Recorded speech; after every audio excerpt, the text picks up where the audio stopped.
It is with great pleasure that I'm presenting Marianne Authority today at our seminar on pilgrimage in the Middle Ages. It is the last session of this academic year. Marianne teaches and research medieval literature and culture at the University of Southampton. Her undergraduate teaching and MA supervision ranges across Old English literature, Arthurian literature, Chaucer, and medieval monstrosity.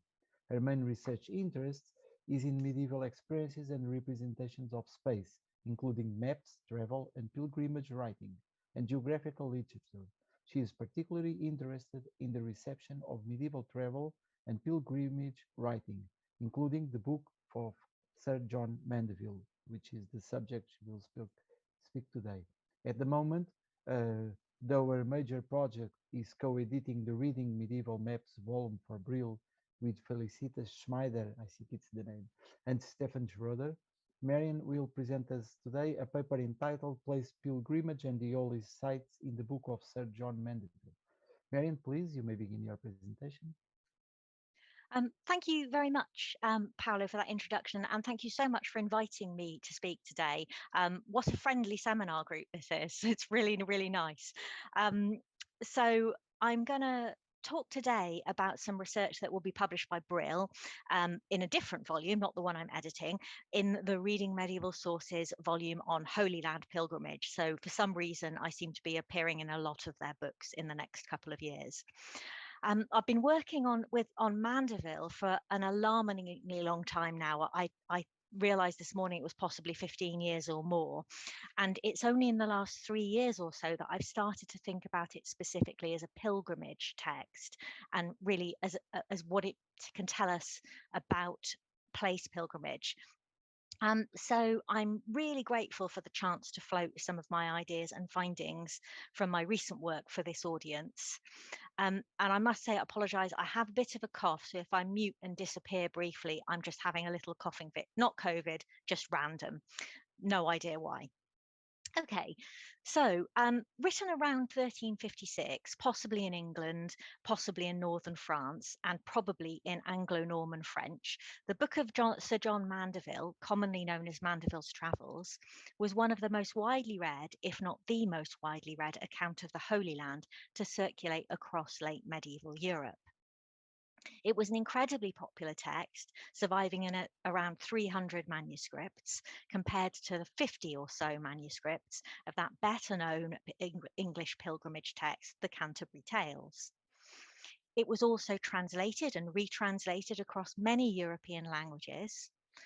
While best known in its Middle English, French, and German versions, it was also read across Europe in Latin, in Italian vernaculars, Aragonese, Irish, Welsh, Danish, and even a textless version, beautiful pictorial version, produced in Bohemia.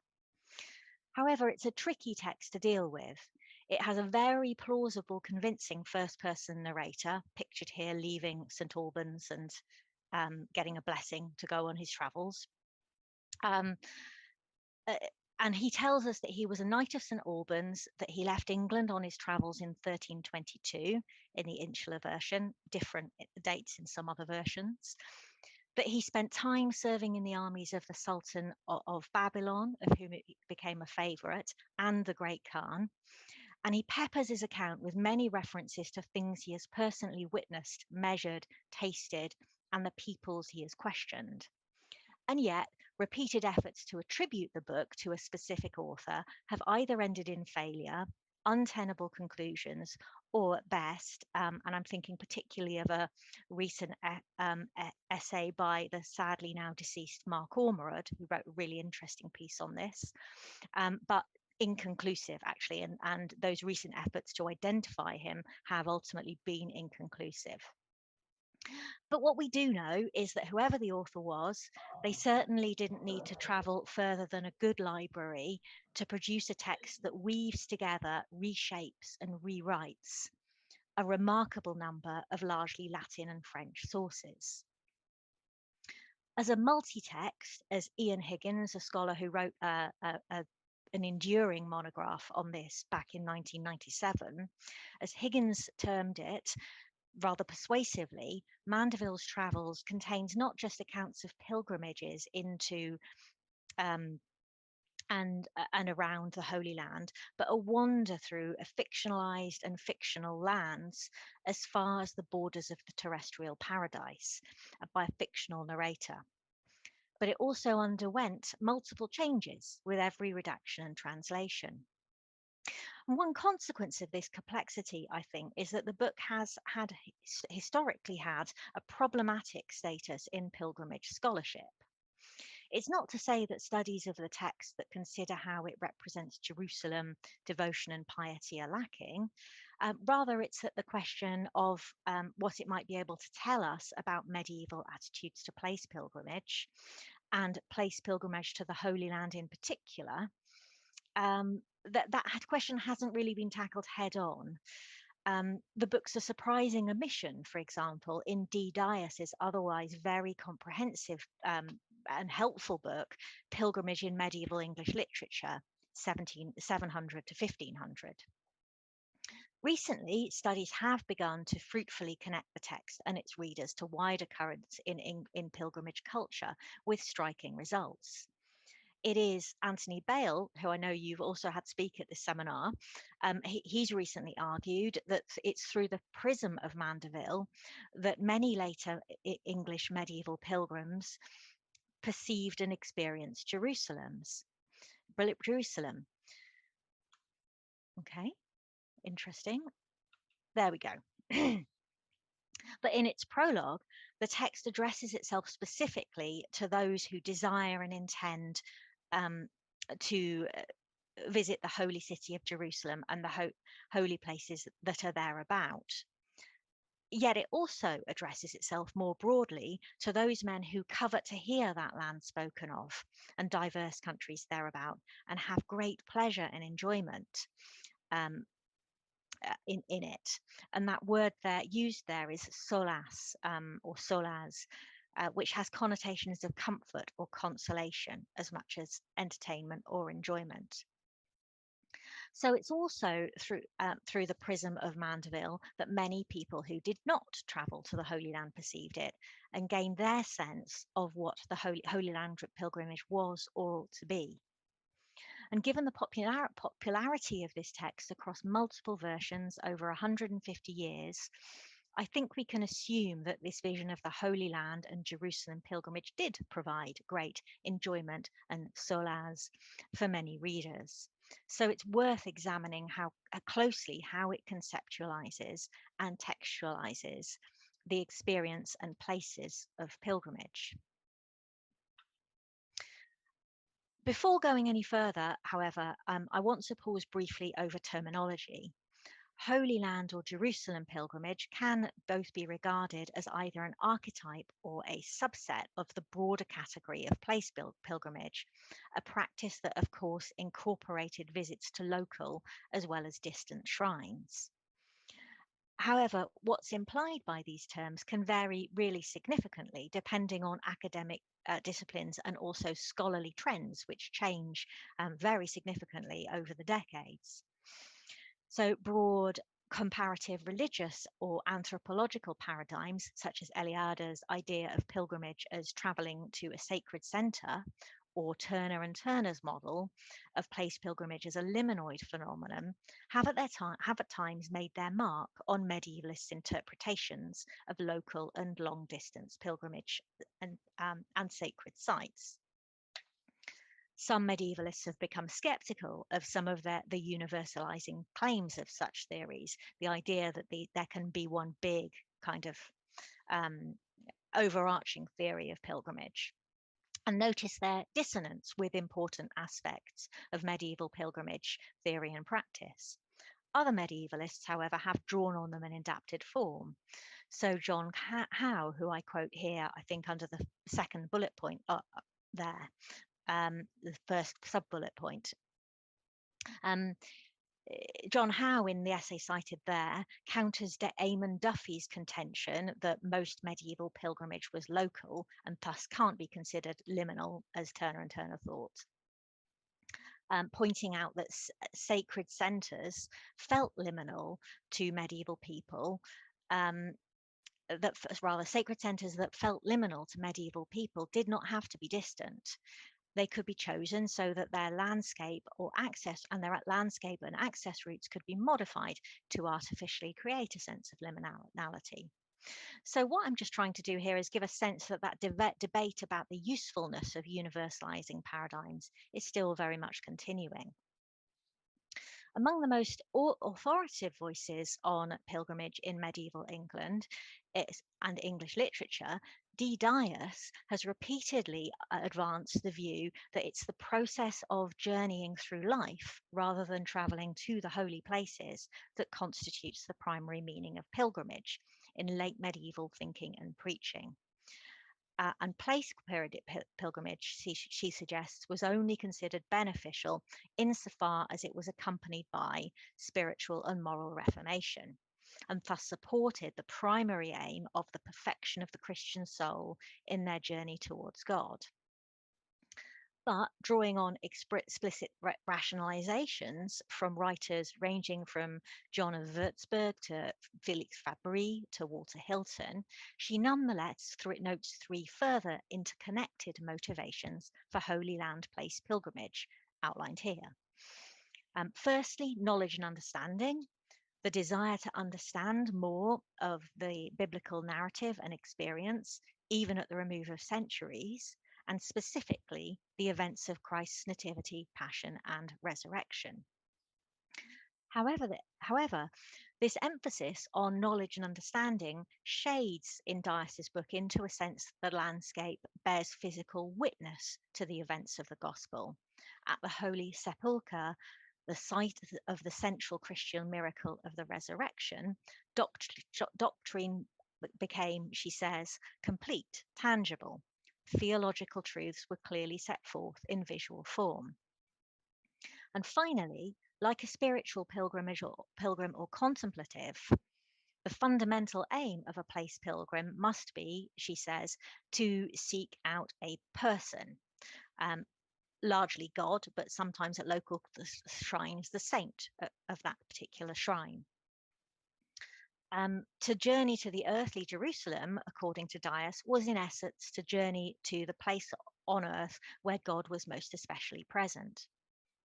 So both now and in the Middle Ages, then, we seem to have multiple overlapping and potentially competing, I think, notions of what place pilgrimage and Holy Land in particular, pilgrimage in particular rather, is or should be.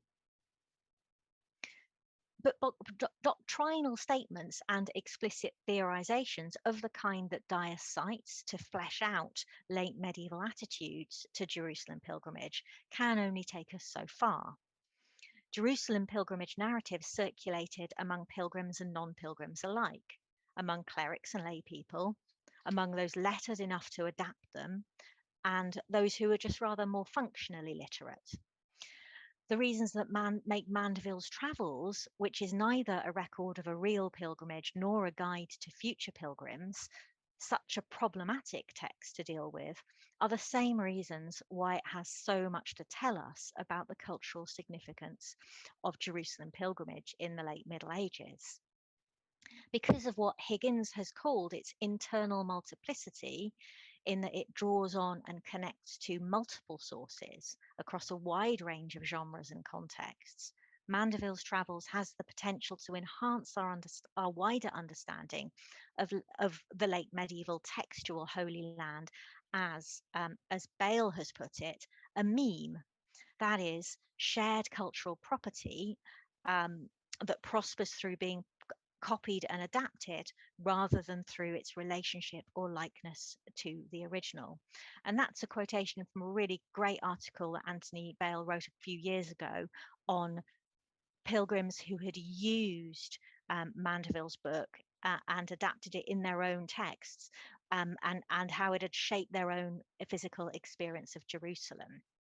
And he comes up with this sense that Jerusalem is a meme, shared cultural property prospering through being copied. I think that's really interesting. Indeed, unconstrained by any requirement for mimetic fidelity, one could argue that Mandeville's Travels represents a kind of ideal vision of the Holy Land and the pilgrimage journey. What the rest of this paper today seeks to do then is actually very simple.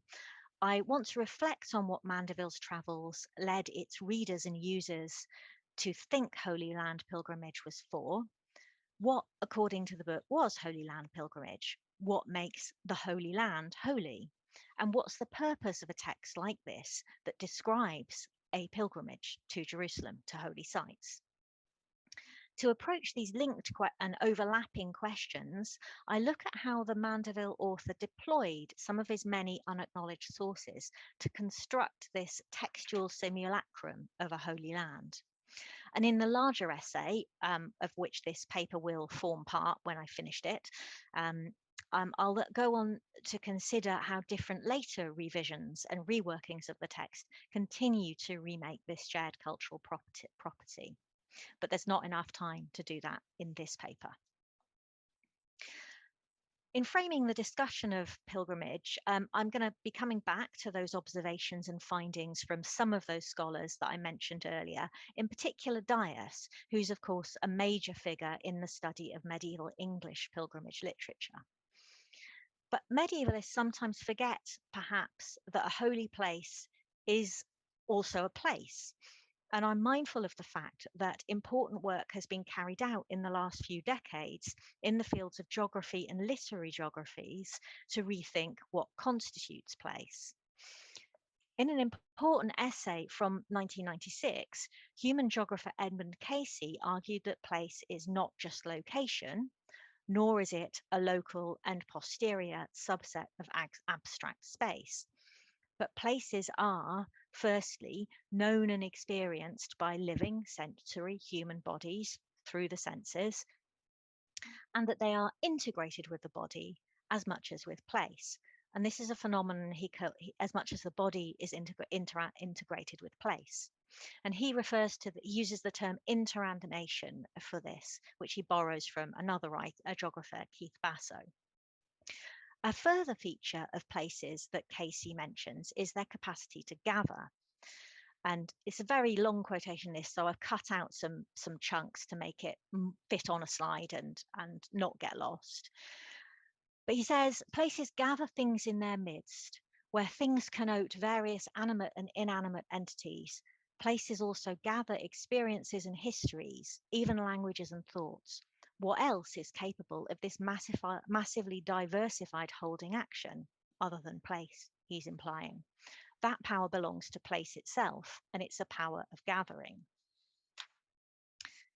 Other geographers, notably Doreen Massey, for example, have taken forward similar ideas about interanimation, though they might give it a different name, between people and place, and the power of place to hold together things material, lived experience, personal memories, and communal memories. And while they might seem a bit unfamiliar at first, I think when we consider these ideas more closely, they should be far from alien to medievalists. Though he doesn't use the term, my ex-colleague, he's now retired, Chris Woolgar, wrote a really interesting exploration recently called What Makes Things Holy? And in it, he describes what medieval people saw as and felt as the porous boundaries between people and things in the late Middle Ages. And he describes this in terms akin to what Casey calls interanimation. Objects and the inanimate, he tells us, might have an influence on those perceiving them, and vice versa. And according to Woolgar, it's this very interanimation between people and things that allows holiness to pass between objects and people. Meanwhile, the close relations between place or location, memory and thought have also been explored in a very wide range actually, of different medieval contexts. And I'm thinking about work such as Mary Carruthers' Book of Memory, where she talks about the kind of visual and locative nature of memory in the period through memory palaces and so on. And Sarah Kay's The Place of Thought, where she similarly talks about, she makes a connection between the topos of the place and the thought topos from Aristotle, and kind of runs with that. So there's a lot of work being done on these connections between thinking, memory, and place. And all of this is a roundabout way of saying that the question of what makes places holy can't be disentangled from wider questions about how medieval people thought about and interacted with their material world, nor from what made place meaningful for real and vicarious travellers and how they interacted with it. Okay, after what seems like a very long kind of preamble and setup, we're going to get to the book now. Hooray. Right. So I'm going to focus on Holy Land pilgrimage in the insular version of Mandeville's travels, and a bit more terminology. I'll refer to it as Mandeville's travels, the travels, Mandeville's book, or the book. And the author is irrecoverable and may not have been called Mandeville, but I'm going to call that person Mandeville anyway, because we just don't know any better. Following Christian de Lutz's work on the text, I'm treating the insular or Anglo-Norman version, which she edited, as the closest thing we have to an original, though even that is under question at the moment. But I think that de Lutz's work on that is persuasive, so that's what I'm going with. But to be accessible to as many people as possible, I'm not going to quote from reams of Anglo-Norman, but I'm going to use this version of the book, which is Charles Moseley's modern English translation that closely follows the insular version at most points. But if there's ever a specific word or phrase in the insular version that has connotations or needs to be picked out, I'll include that in a translation. Okay, so Mandeville's Holy Land, like the book's vision of the world as a whole, is assembled from this diverse mix of earlier texts. In her detailed table of sources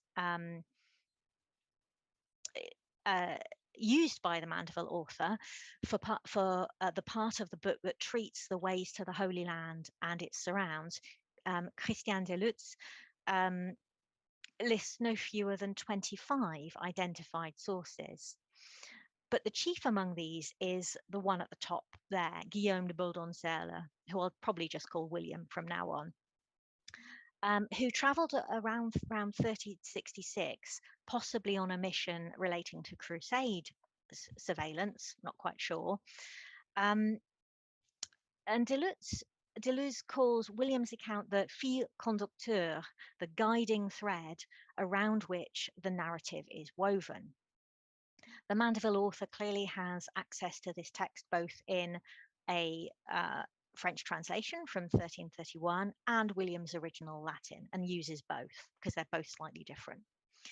However, he intercuts William's account with details drawn from this really vast range of sources, 25, as I say, though I've listed his most common ones on this slide. And the ones towards the top are ones I think are the most common of the most common, or the most influential. So key details are taken from Pseudo-Odoric, which is an impersonal account of the Holy Land wrongly ascribed to the Franciscan missionary Odorico da Pordenone. The 12th century Descriptio Terra Sanctae of John of Würzburg, and the Tractatus of Pseudo-Eusebius. Those are kind of the key additional sources that are used. But then there are lots of other elements that might either be his own invention or come from sources that have not yet been found. As Deleuze has noted, the author's working practice tends to be to broadly follow William's itinerary, that guiding thread, but to regularly cut the thread in order to pause and incorporate additional information extra stops on his itinerary, or even entire supplementary itineraries. You know, we'll stop at a point and then say, and then from Bethlehem, you can go off in this direction, and intercutting an itinerary from another source. All taken from this big bank of additional sources. So, how does Mandeville reshape these sources, manipulating them to kind of create a new vision of the Holy Land? Let's start with the first thing that his readers would have encountered, the prologue. So scholars have observed before now how the Mandeville author turns the Holy Land or individual sites within Jerusalem into a kind of relic. This idea is perhaps most clearly expressed in the text prologue, which I think draws on but substantially reworks the French version, the French prologue of Guillaume de Boldoncelle. Both prologues, as we can see here, focus on the role of Christ's blood in changing the status of the Holy Land. For William, Christ's blood purchases the land. For Mandeville, it blesses, sanctifies, and consecrates it, though the fact that it also purchases the land is implied by the fact that it's the rightful heritage of Christians, a verbal echo there of William's héritage. Both prologues also focus on the Holy Land as a site where Jesus deigned to become flesh, and as the land physically traversed by Christ.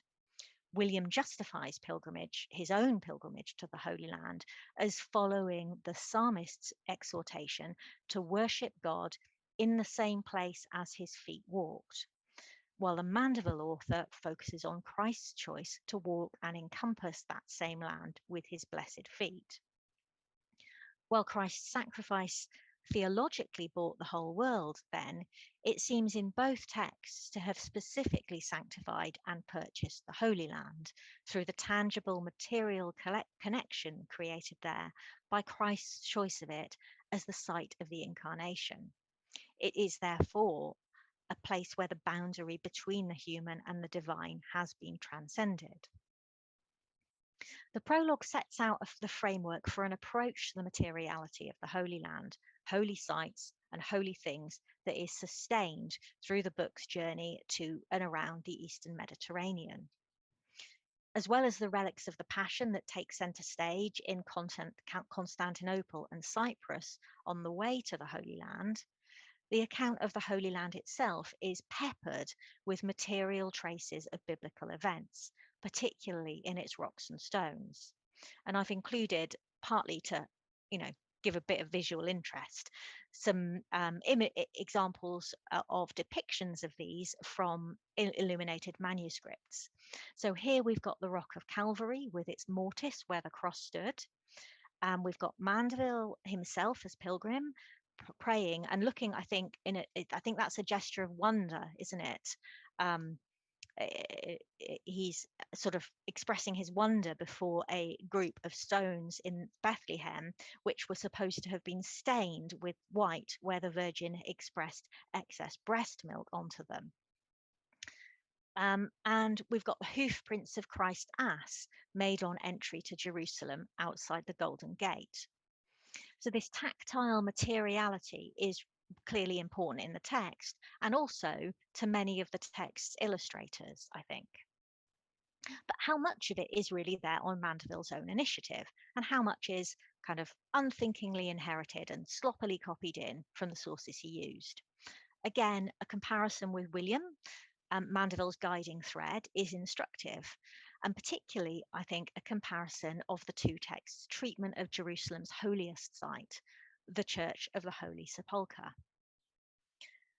William of Boldencelle's sharp-eyed, evidence-focused account points out that the tomb of Christ shown to pilgrims in the Church of the Holy Sepulchre cannot, in fact, be the same tomb in which Christ was buried, because it's built of masonry, rather than being a cave in the rock as testified to by biblical accounts. In fact, he points out, there can't be anything left of the vrai sepulchre, the true sepulchre, because pilgrims are still carrying away the earth and stones from the site. And they would, and he says this, they'd take away the whole Holy Land if they could. However, this removal of the material does not concern William at all. He points out that whatever happens to the stone, the place that remains cannot be moved. And that place is defined as the place where key events from the Bible had taken place, where Joseph of Arimathea placed Christ's body, the place where the three Marys sought him after the resurrection, the place where the angels terrified those who guarded it and comforted the faithful visiting it, the place where the precious body rested and was brought to life by its own divine virtue, and so on. William is possibly drawing on Aristotelian influenced arguments about the immobility of place here, and he carefully distinguishes place, which is immobile, from the material, which can be moved. Pilgrims might be able to carry away rock and earth, but they can't take away the place. Mandeville, however, in a chunk of text too long to give here in full, entirely omits William's observations about how the site's masonry indicates that it's not materially the same tomb. He instead implies its integrity, in fact, by underlining the lengths the Sultan of Egypt goes to prevent pilgrims from chipping away at parts of the rock and doing what William says they do, taking it home with them. He also provides additional miraculous confirmation of the site's continuing holiness. The lamp in the Holy Sepulchre that's extinguished on Good Friday and miraculously relights on Easter Sunday. That's taken from Jacques de Vitry. And he also includes the marble columns that miraculously weep in mourning for the crucifixion, rather. And that's a pseudo miracle that is actually roundly debunked in William's account, William being Mandeville's primary source. So he's looked at William saying that's not a miracle. It's just that water gathers naturally in that place. And he's decided to ignore that, and he's going to treat it as a miracle.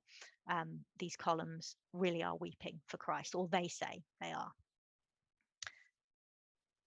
In fact, when we compare Mandeville's account more broadly with that of William, we can see that materiality, and specifically material things that have been touched by the holy, play a much more significant role in Mandeville's textual Holy Land.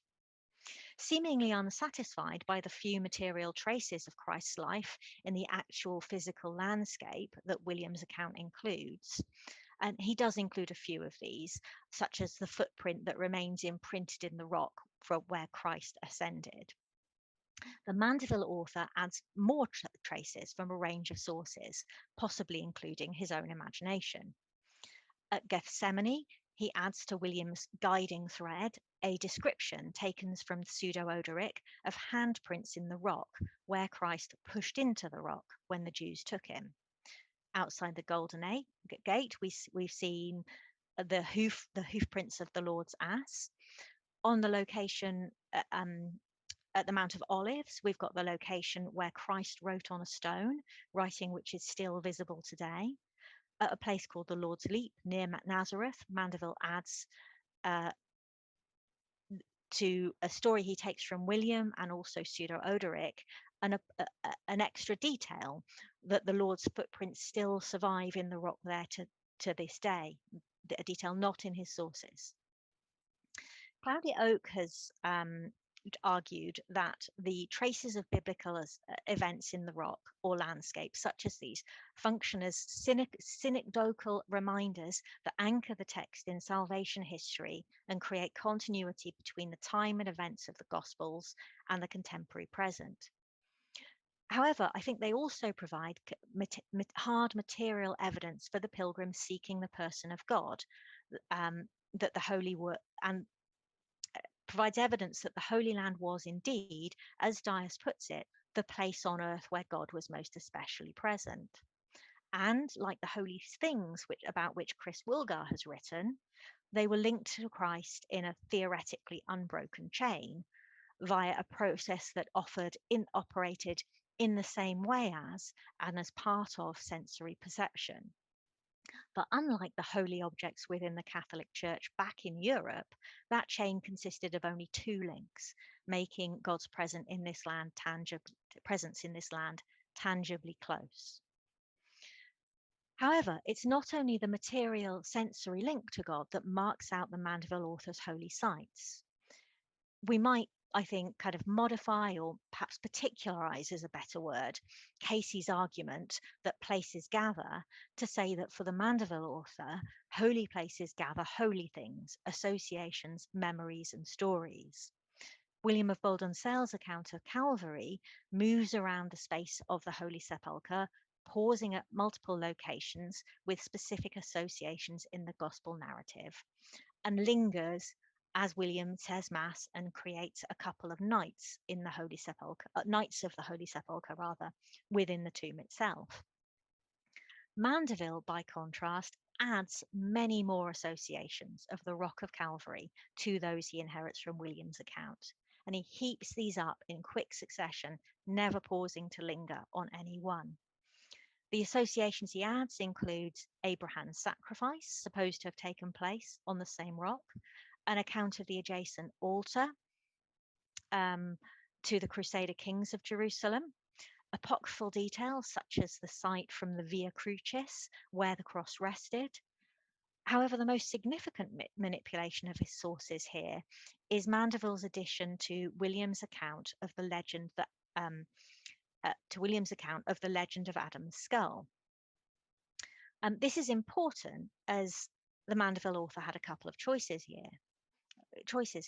So what I want to say is that William doesn't include that, and this is something that Mandeville chooses to add, or the Mandeville author chooses to add.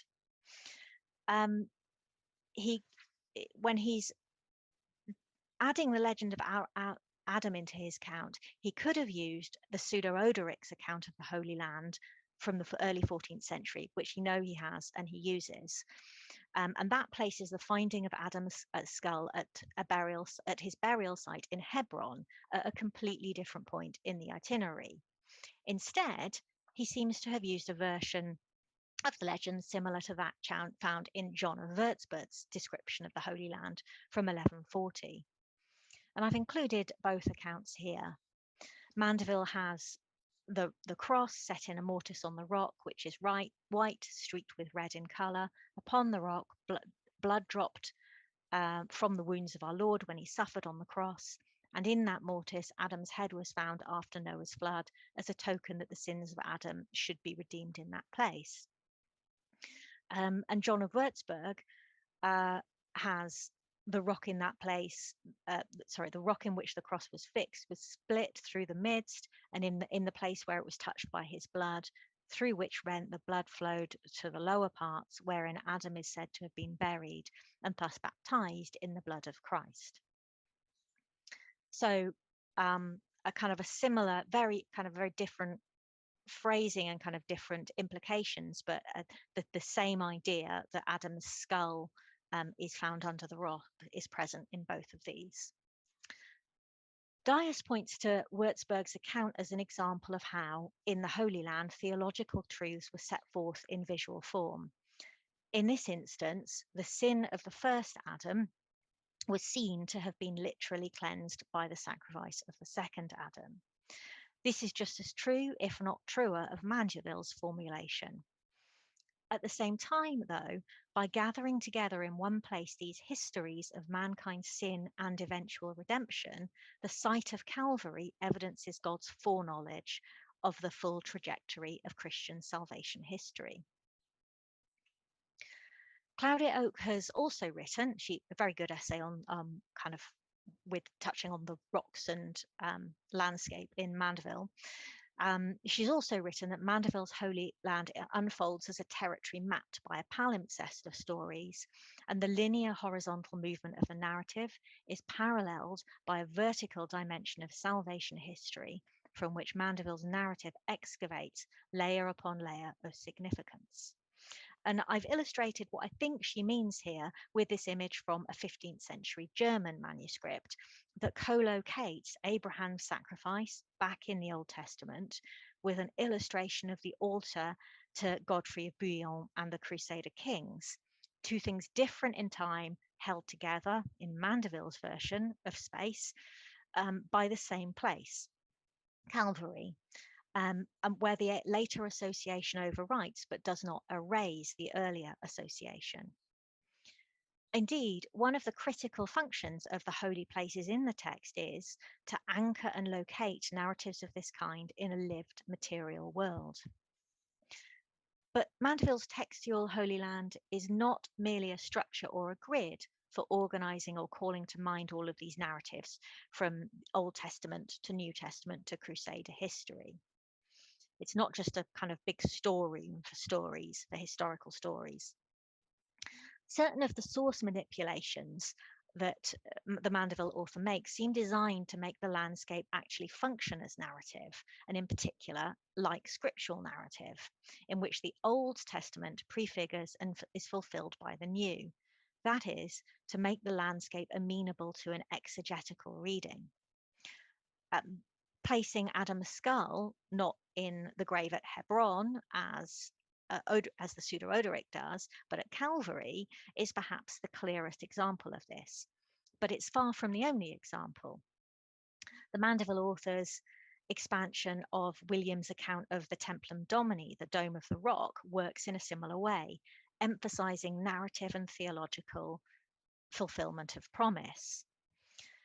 To William of Boldensell's identification of the temple as built on the site where Jacob slept and dreamed of angels ascending and descending and said, "Surely this place is holy, and I knew it not," and where David saw the angel smiting the people with a sword, Mandeville adds many other associations.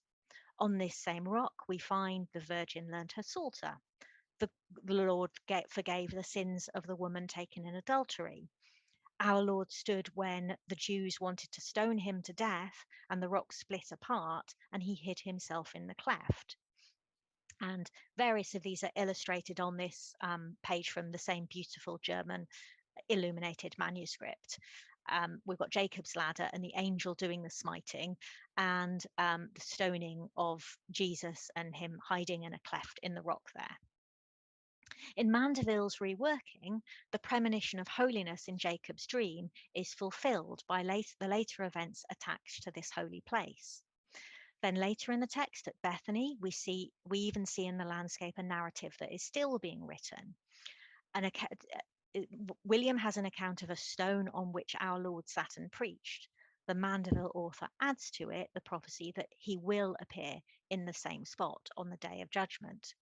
Likewise, he adds to William's account of Mount Tabor, who names it as the site of the Transfiguration, the prophecy that in this same place, 4 angels will blow their trumpets on the day of judgment and call the dead back to life. Again, both the past and the future events shown on this manuscript page attached to this same place. In the Mandeville author's vision, then, it's profoundly important that the material landscape holds out the promise of narrative and theological fulfillment at the end of Christian history. Conclusion. So, coming to the end of this. Mandeville's Travels is not a particularly helpful or accurate guide to real physical pilgrims to the physical Jerusalem. That much is very well established. But its attraction to 14th and 15th century audiences may derive from the fact that what it presents is in some ways an ideal pilgrimage through a textual simulacrum of the Holy Land. That textual Holy Land has been shaped to provide its readers with an idealizing simulation of the experience of holy place. Rather paradoxically, though, that textual simulacrum is particularly insistent on the material qualities of those holy places that it invokes textually, which is a bit hard to get your head around, but I really think that's what it's doing. The attraction of Mandeville's textual holy places lies perhaps in their success in mimicking some of the key elements of the human experience of place. recalling David Wallace's observation in Pre-Modern Places that places incorporate both geographic sites and ideas, dreams and feelings about places. Mandeville's holiest places gather together and forge links between the material and tactile, the biblical, apocryphal, distant and recent historical events attached to particular places, the people involved in them, and from time to time also the experience of Sir John, the traveller who occasionally intervenes into his own narrative.